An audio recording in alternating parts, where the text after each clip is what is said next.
Hi, I'm Nana from Nana Made Jewelry. Welcome to my studio in Cobble Hill, New York, and this is where all my jewelry is made.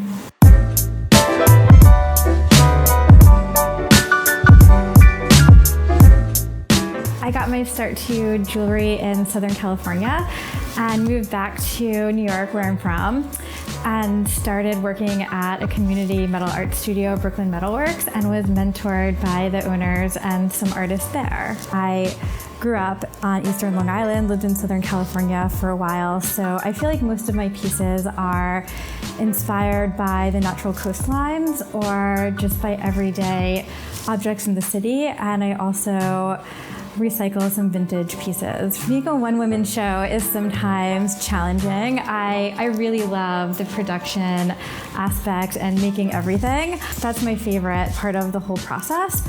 But then there's also the selling part of it, the marketing part of it, and it's wearing a lot of hats. And for someone like me just getting my start, I also still freelance, so balancing your sometimes day job with sales, making, it could be a lot at first.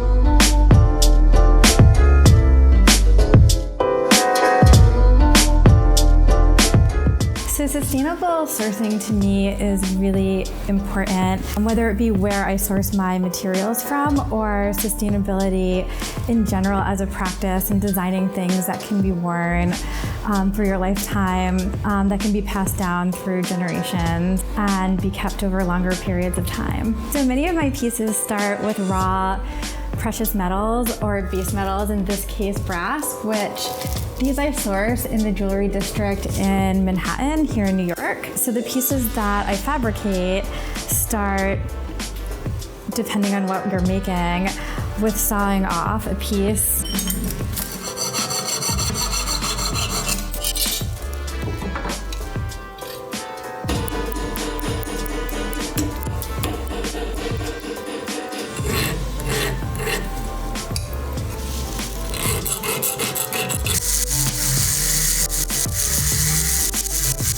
So after I'm done, I keep all of my metal dust and I collect it in jars and wait for them to be filled, and I take them to the refinery where I buy my metals, and then they process and recycle the metal dust, which it all comes back around and is reformed into metal again. As part of the process, I actually save all of my scraps and either take them to a refinery or melt them down. After we're done with the fabrication of the bracelets or any jewelry, the last process that I do is we polish them in a tumbler, which these are metal shots right here.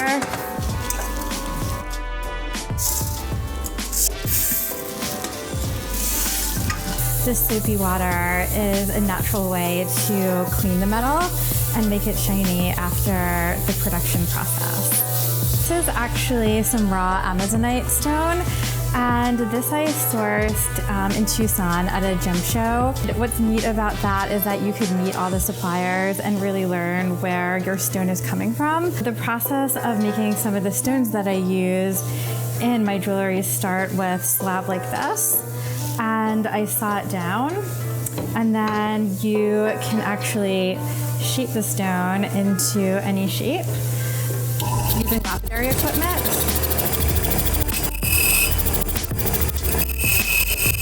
So this now is in a shape where I could either set it, make it into a stone for a necklace. I could make it smaller, bigger. You could basically shape this into any size shape. So here are some pieces in various stages of production. I hand fabricate most of my pieces. I also work with a caster in New York City. This is raw metal here.